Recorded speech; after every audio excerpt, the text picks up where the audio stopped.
ಸ್ನೇಹಿತರೆ ನಮಸ್ಕಾರ. ಏನು ಕಳೆದ 3-4 ದಿವಸಗಳಿಂದ ಯಾವುದೇ ದೃಶ್ಯ ಮಾಧ್ಯಮ ಅಂದರೆ ನಾವು ದೃಶ್ಯ ಮಾಧ್ಯಮನ ನೋಡೋಕೆ ಹೋದರೆ ದರ್ಶನ್ ವಿಚಾರನೇ ಬಿತ್ತರಗೊಳ್ತಾ ಇದೆ. ಸ್ನೇಹಿತರೆ, ಸಾರ್ವಜನಿಕ ಜೀವನದಲ್ಲಿರುವಂಥ ವ್ಯಕ್ತಿಗಳು ಟೀಕೆ ಟಿಪ್ಪಣಿಗಳಿಂದ ವಿಚಲಿತರಾಗಬಾರ್ದು. ಒಂದು ವೇಳೆ ತನ್ನ ವಿರುದ್ಧ ಏನಾದರೂ ಆಕ್ಷೇಪಾರ್ಹ ಒಂದು ಟೀಕೆಗಳನ್ನು ಮಾಡಿದರೆ ಅವ್ರನ್ನ ಕರೆಸಿ ಬುದ್ಧಿವಾದ ಹೇಳಿ ಇನ್ನೊಮ್ಮೆ ಈ ಥರ ಮಾಡಬೇಡ, ಇದು ನನ್ನ ಘನತೆಗೆ ಧಕ್ಕೆ ಆಗ್ತದೆ ಅಂತ ಹೇಳಿದ್ರೆ ಅದು ತಿದ್ಕೊಳ್ಳೋಂಥ ವ್ಯವಧಾನ ತಪ್ಪು ಮಾಡಿದವನಿಗೂ ಇರುತ್ತೆ. ಆದರೆ ಅತಿರೇಕವಾಗಿ ಅಂದರೆ ಅವ್ರನ್ನ ಭಯ ಹಿಡಿಸೋ ನಿಟ್ಟಿನಲ್ಲಿ ಕರ್ಕೊಂಬಂದು ಕೊಲೆ ಮಾಡೋದು ಅಕ್ಷಮ್ಯ ಅಪರಾಧ.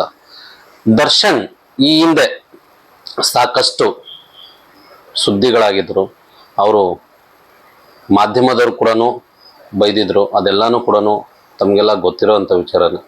ಏನು ಈ ರೇಣುಕಾ ಸ್ವಾಮಿ ಕೊಲೆ ಮಾಡಿದಾರಲ್ಲ, ಇದು ನಿಜಕ್ಕೂ ಖಂಡನೀಯ. ಯಾರೇ ಆಗಲಿ ಈ ವಿಚಾರದಲ್ಲಿ ದರ್ಶನ್ ಅವರು ಮಾಡಿದ್ದು ಸರಿ ಅಂತ ಹೇಳಕ್ಕೆ ಬರೋದಿಲ್ಲ. ಕಾರಣ ಇಷ್ಟೇ, ತನ್ನ ದರ್ಶನ್ ಅವರ ಸಂಸಾರದಲ್ಲಿ ಏನು ಎರಡನೇ ಪ್ರೇಯಸಿ ಅಂತ ಇದ್ಲೋ ಪವಿತ್ರ ಗೌಡ ಅವ್ರ ಬಗ್ಗೆ ಆಕ್ಷೇಪಾರ್ಹ ನಿಂದನೆ ಹೇಳಿಕೆಗಳನ್ನ ಹಾಕಿರೋದು ರೇಣುಕಾ ಸ್ವಾಮಿದು ತಪ್ಪಿರ್ಬೋದು. ಆದರೆ ಅವ್ರನ್ನ ಕರೆದು ವಿಚಾರಣೆ ಮಾಡಿ, ನೋಡಪ್ಪ, ನಾನು ಸಾರ್ವಜನಿಕ ಜೀವನದಲ್ಲಿದ್ದೀನಿ, ನೀನು ಈ ರೀತಿ ಮಾಡಿದರೆ ನನ್ನ ಘನತೆಗೆ ಮತ್ತು ನನ್ನ ಕುಟುಂಬಕ್ಕೆ ಮತ್ತು ನನ್ನ ಸಾರ್ವಜನಿಕ ಬದುಕಿನಲ್ಲಿ ತುಂಬ ಕಷ್ಟ ಆಗ್ತದೆ, ದಯಮಾಡಿ ನೀನು ಈ ರೀತಿ ಮಾಡಬೇಡ ಅಂತ ಹೇಳಿದಿದ್ರೆ ಪ್ರಾಯಶಃ ಅವನು ತಿದ್ಕೊಳ್ತದ್ನೇನೋ ಅನಿಸುತ್ತೆ. ಆದರೆ ಇಲ್ಲಿ ಆಗಿದ್ದು ಅತಿರೇಕ ಮತ್ತು ಆವೇಶ. ಈ ಆವೇಶ ಅತಿರೇಕ ಎರಡೂ ಒಂದು ಯಾವ ಮಟ್ಟಕ್ಕೆ ಹೋಗಿದೆ ಅಂದರೆ ರೇಣುಕಾ ಸ್ವಾಮಿ ಕೊಲೆಯಲ್ಲಿ ಅಂತ್ಯ ಆಗಿದೆ. ಸ್ನೇಹಿತರೆ, ದರ್ಶನ್ ಒಬ್ಬ ನಟನಾಗಿ ಸಮಾಜಕ್ಕೆ ಮಾದರಿಯಾಗಬೇಕಾಗಿದ್ದವರು ಈಗ ಈ ರೀತಿ ಖಳನಾಯಕನಾಗಿರೋದು ತುಂಬ ದುರಂತ ವಿಚಾರನೆ ಅನ್ಬೋದು. ಪ್ರಾಯಶಃ ಇದನ್ನೆಲ್ಲ ನಾವು ಗಮನಿಸ್ತಾ ಇದ್ರೆ ದರ್ಶನ್ ಅವ್ರಿಗೆ ಅಭಿಮಾನಿ ವರ್ಗ ಜಾಸ್ತಿನೇ ಇದೆ. ಅವ್ರನ್ನ ಕರೆಯುವಂಥ ಆರಾಧಿಸುವಂಥ ಜನ ಇದ್ದಾರೆ. ಡಿ ಬಾಸ್, ಜಿ ಬಾಸ್, ಜೈ ಬಾಸ್ ಅಂತೆಲ್ಲ ಕರೀತಾರೆ. ಆದರೆ ದರ್ಶನ್ ಯಾಕೆ ಈ ರೀತಿ ನಡ್ಕೊಂಡ್ರು ಅನ್ನೋದೇ ಒಂದು ಆಶ್ಚರ್ಯ ನಡೆಯಾಗಿದೆ. ಏನೇ ಆಗಲಿ ಅವನ್ನ ಕರೆಸಿ, ಈಗ ರೇಣುಕಾ ಸ್ವಾಮಿ ಮಾಡಿದ್ದು ತಪ್ಪೇ ಆಗಿದ್ರೆ ಅದಕ್ಕೆ ಕಾನೂನಿದೆ.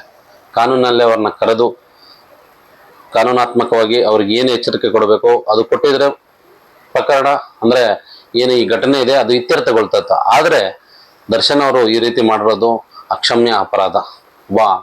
ಮಾದರಿ ನಟ ಈ ರೀತಿ ನಡ್ಕೊಳ್ತಾನಂದ್ರೆ ಅವನು ಸಮಾಜಕ್ಕೆ ಏನು ಸಂದೇಶ ಕೊಡ್ತಾನ ಅನ್ನೋದ್ರ ಮೇಲೆ ಹೋಗಿದೆ.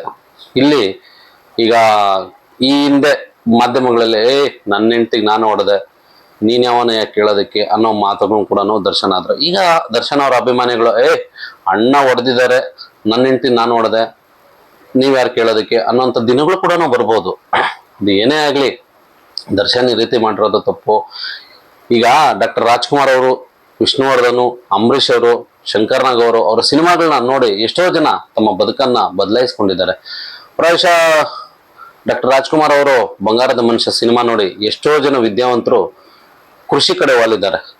ಈ ತರ ಒಳ್ಳೊಳ್ಳೆ ಸಂದೇಶಗಳಿದೆ. ಆದ್ರೆ ಈಗ ದರ್ಶನ್ ಅವರು ಸಿನಿಮಾಗಳಲ್ಲಿ ಏನ್ ಸಂದೇಶ ಕೊಡ್ತಾ ಇದ್ದಾರೆ, ಯಾಕೆ ಈ ರೀತಿ ಆಗ್ತಾ ಇದ್ದಾರೆ? ಅವರು ಕ್ರೌರ್ಯ ಮರೆಯುವಂತ ಚಿತ್ರಗಳನ್ನ ಎಷ್ಟು ಜನ ನೋಡಿದ್ದಾರೆ ಅನ್ನೋದೇ ಇಲ್ಲಿ ಯಕ್ಷ ಪ್ರಶ್ನೆಯಾಗಿದೆ. ಏನೇ ಆಗಲಿ ಸ್ನೇಹಿತರೆ, ದರ್ಶನ್ ಅವರು ಮಾಡಿದ್ದು ಅಪರಾಧ, ಅಕ್ಷಮ್ಯ ಅಪರಾಧ. ಮುಂದಿನ ದಿನಗಳಲ್ಲಿ ಏನು ಕಾನೂನಲ್ಲಿ ಅವಕಾಶಗಳಿದೆ ಅಂದರೆ ಶಿಕ್ಷೆ ಕೊಡೋದಕ್ಕೆ ಅವಕಾಶಗಳಿದೆ, ಅದನ್ನೆಲ್ಲನೂ ದರ್ಶನ್ ಅವ್ರಿಗೆ ಕೊಟ್ಟರೆ ಮುಂದಿನ ದಿನಗಳಲ್ಲಿ ಪ್ರಾಯಶಃ ಇನ್ನಿತರೆ ಯಾರೇ ತಪ್ಪು ಮಾಡಿದ್ರೆ ಅವ್ರಿಗೆ ಒಂದು ಚೂರು ಕಾನೂನಲ್ಲಿ ಭಯ ಬರುತ್ತೆ ಅನ್ನೋ ಒಂದು ವಿಚಾರನ ಹೇಳ್ತಾ, ಇನ್ನಾದ್ರೂ ಮಾನವೀಯತೆಗೆ ಅಂದರೆ ಮಾನವೀಯ ಗುಣಗಳನ್ನ ನಾವೆಲ್ಲ ಬೆಳೆಸ್ಕೊಳ್ಬೇಕು. ನಿಜ, ಈಗ ಸಾಮಾಜಿಕ ಜಾಲತಾಣ ಏನಾಗಿದೆ, ತುಂಬಾ ಇದು ಏನೋ ವೇಗವಾಗಿ ಬೆಳೀತಾ ಇದೆ. ಈಗ ಎಲ್ಲರೂ ಕಾಮೆಂಟ್ ಹಾಕಿದ್ರೆ ಅದು ತಪ್ಪು ಅನ್ನಲ್ಲ, ಎಲ್ಲಾ ಕಾಮೆಂಟ್ಗಳು ಸರಿ ಅನ್ನಲ್ಲ. ಕೆಲವೊಂದು ತಗೊಳ್ತಾರೆ, ಕೆಲವೊಂದು ಬಿಡ್ತಾರೆ. ಇದನ್ನ ನಾವು ಅರ್ಥ ಮಾಡ್ಕೊಳ್ಳೋದ್ರ ಮೇಲೆ ಹೋಗುತ್ತೆ. ಈಗ ಅವನು ಸರಿಯಪ್ಪ, ಅವನೇನೋ ಒಂದು ಕಾಮೆಂಟ್ ಹಾಕ್ದ, ತಪ್ಪಾಗಿದೆ, ಅದನ್ನ ಸೈಬರ್ ಕ್ರೈಮ್ ಇದೆಯಲ್ಲ ಅದಕ್ಕೆ ಗಮನಕ್ಕೆ ತಂದು ನೋಡಿ, ಇವನು ಈ ರೀತಿ ನನಗೆ ತಪ್ಪಾಗಿ ಪೋಸ್ಟ್ ಹಾಕಿದ್ದಾನೆ, ಅಂದ್ರೆ ನನ್ನ ಘನತೆಗೆ ಧಕ್ಕೆ ತರೋಂಥ ವಿಚಾರನ ಇಲ್ಲಿ ಪೋಸ್ಟ್ ಮಾಡಿದ್ದಾನೆ. ಅವನ ವಿರುದ್ಧ ಕಾನೂನು ಕ್ರಮ ಕೈಗೊಳ್ಳಿ ಅಂತೇಳಿ ದೂರು ಕೊಡ್ಬೋದಾಗಿತ್ತು. ಈ ಒಂದು ವಿಚಾರನೇ ಇಟ್ಕೊಂಡು ಅವ್ರನ್ನ ಎಚ್ಚರಿಕೆ ಕೊಡ್ತೀವಿ, ಅವ್ರನ್ನ ಬೆದರಿಸ್ತೀವಿ ಅಂತೇಳಿ ಕರ್ಕೊಂಬಂದು ಕೊಲೆ ಮಾಡುವಂತ ಒಂದು ಘಟನೆ ಇದೆಯಲ್ಲ, ಇದು ನಿಜಕ್ಕೂ ಕ್ಷಮಿಸಲಾರದಂತಹ ಅಪರಾಧ. ಇದು ಮುಂದಿನ ದಿನಗಳಲ್ಲಿ ಮತ್ತಷ್ಟು ನಟರಿಗೆ ಪಾಠವಾಗಲಿ ಅಂತ ಹೇಳ್ತಾ ಈ ವಿಡಿಯೋನ ಮುಗಿಸ್ತೀನಿ. ನಮಸ್ಕಾರ.